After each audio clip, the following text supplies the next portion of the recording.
This is the inlet from the tut. We're coming into the McGuire purification system. Comes out into the barrel. We have a 24 volt deep well pump, which is tied in through a switch to the solar panels.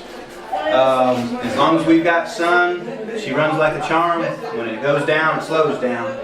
We need to be careful. We've got about 10 inches below the inlet on the pump so we don't burn the pump up. The McGuire system is working fine just off of head pressure from the tank. You do not need to put a pump in line. So show us the process to treat the tank. What do you do? To treat the tank, well, I don't have it with me. We've got a bottle up here that's got a 8 ounce mark on it, 8 ounces of water, 2.5 ounces of salt. You mix it together, pour it into this side, you tighten the cap down as tight as you can. You need that airtight. That's where the chlorine gas is made.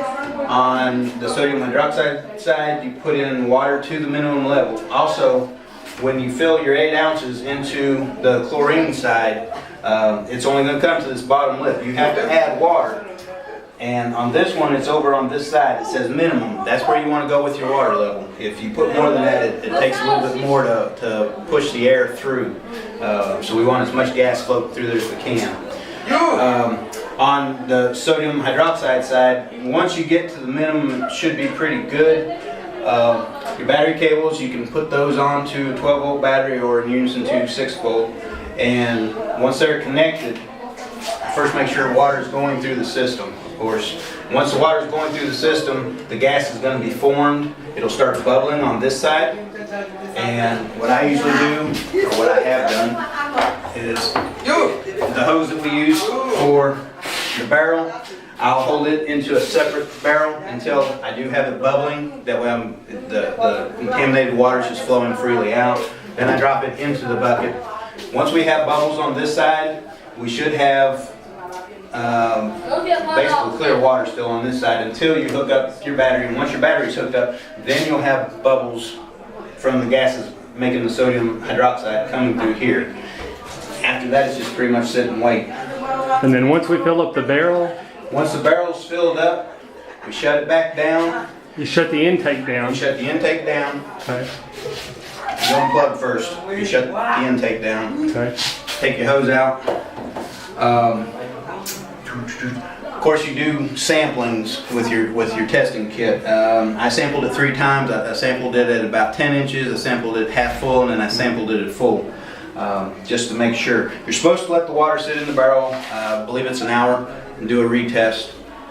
And once it's good, drop your pump in and let it flush out. As far as cleaning goes, be very careful when you this chlorine gas. I got a little impatient, probably burnt myself a little bit, but just screw that cap off real gently and walk out. In this building, there's not enough ventilation. So let it dissipate. Let it dissipate some before you come back in. Carefully take your hose out. And again, I use the yellow bucket and drain it into the yellow bucket. And then usually I go ahead and flush it one more time with water. Your sodium hydroxide basically is going to be lye or equivalent to.